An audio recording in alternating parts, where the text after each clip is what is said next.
Hello and welcome back. Not quite enrichment today, just an interesting trigonometric question that kind of has quite a few different skills. What the question is actually giving and asking is the following. If the sine of 3x over sine x is a half, find the value of cos 3x over cos x. It's non-calculator, but even if we had a calculator, that's going to be quite a silly question to attempt by kind of like solving this equation for x. Okay, it's not going to be a nice number. So this is how we're going to approach it. First of all, when I look at this particular quantity, I'm just thinking, can I perhaps express the sine of 3x in terms of sine x? Because then I can cancel some of this stuff and maybe I can get something a lot simpler out of this particular equation. So I know the identity for the sine of 3x, for example, is sine of 3x is identical to 3 sine x minus 4 sine cubed of x.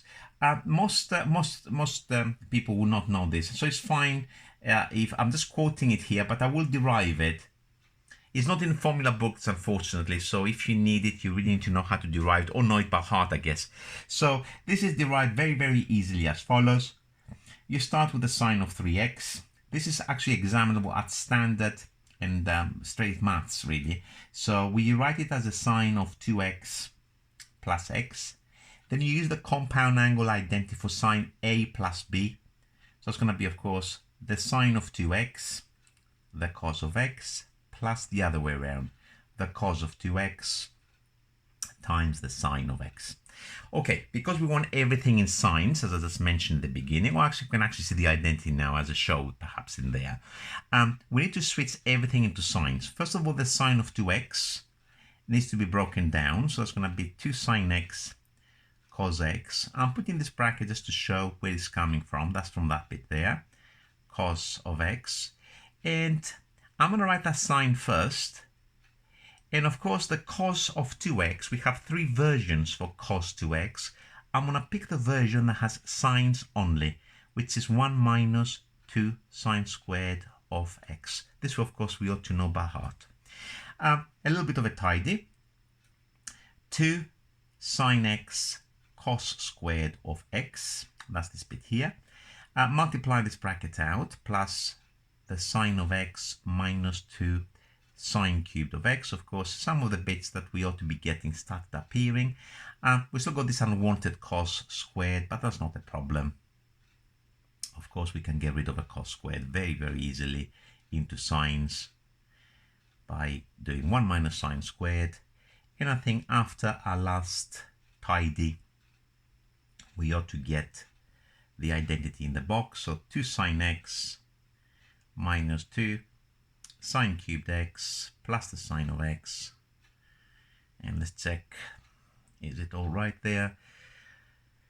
3 lots of sine x and minus 4, it's all there. So this identity, even if we didn't know how to know it by heart, we could easily derive it very, very quickly. It's not that difficult.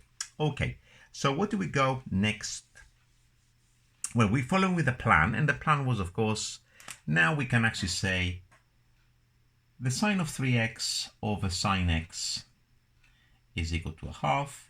It's, of course, the same as saying 3 sine x minus 4 sine cubed x divided now by the sine of x is equal to a half. We can divide sines through, so 3 from this division here minus 4 sine squared of x is equal to a half. Rearrange this equation.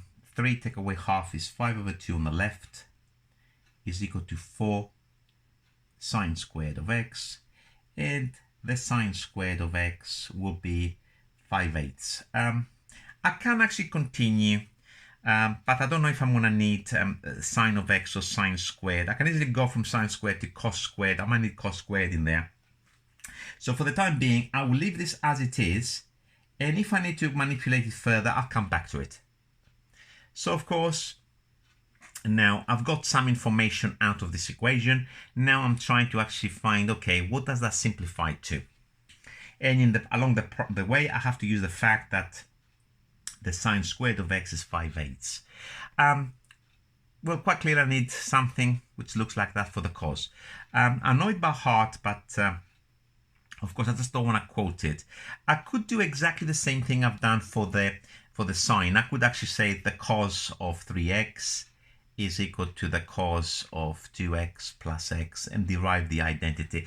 But I'm going to do it a little bit different because it's useful to see a few other things. And it's quite unusual what I'm going to do. Perhaps you've seen it before, maybe you haven't though. So I'm going to take this identity, which I know is a fact, and I'm going to differentiate it with respect to x. And while I'm actually doing that, while I'm writing it, can you guess the rationale? Why am I actually doing that? What motivates me and what makes me think this will actually solve my problem? And if you look at my motivation, the differentiation of this quantity here, this will differentiate, of course, to something that will look like a cos 3x. 3 cos 3x. Of course, the 3 I will divide it eventually. Differentiating that, 3 cos x. And now we come to this chain rule. So we're going to get a minus 12 coming to the front. The sine, of course, will go squared. And then the sine will differentiate to a cos. Okay, first of all, shall we divide these 3's? Let's divide these 3's. So I'm going to be lazy. That's how I'm dividing by 3. That's the advantage of having a whiteboard, which I highly recommend. And I'm absolutely hooked with this personalized whiteboard. I can do things so much nicer now. Okay, so I divided the 3 through now. And because I want something that has causes only, like in the previous one, I want to replace that. So cos of 3x is identical to the cos of x minus 4. Let's write the cos first. So 4 cos x and the sine squared as 1 minus cos squared. And then times it out, and I will check if I got the right answer because it's very easy to make mistakes. Luckily, I know the identity by heart, so it should be okay. 4 cos cubed of x, and indeed it is correct. The cos of 3x is in fact the same as 4 cos cubed x minus 3 cos x. Okay, so we managed to get now an expression for the cos of 3x. So now we're practically done. To find the value of this quantity, we start with this quantity, cos 3x divided by the cos of x. We know the cos of 3x is this. Let's replace it. And of course, when I do that, I can divide the cos through. That was the whole point, that I chose to get the cos of 3x in terms of causes. So I can cancel this cos. So this will give me a 4 cos squared of x, that divided by that, minus a 3. Okay, so that is this particular division. Now I'm going to come back here. Sine squared of x is 5 over 8. So it's very easy to change cos squared into a sine squared. So I don't need actually to have moved any further than that. So that is equal to 4 bracket 1 minus the sine squared of x minus a 3. And so we put this as a 5/8 in there. Let's do it. So that's equal to 4 bracket 1 minus 5/8 minus a 3.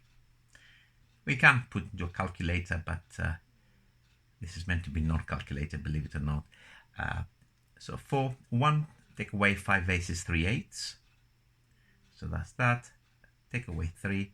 And what we're going to get in there, we're going to get 12 over 8 minus 3, which of course is 3 over 2 minus 3, which will make this as minus 3 over 2. I hope you followed what I've just done.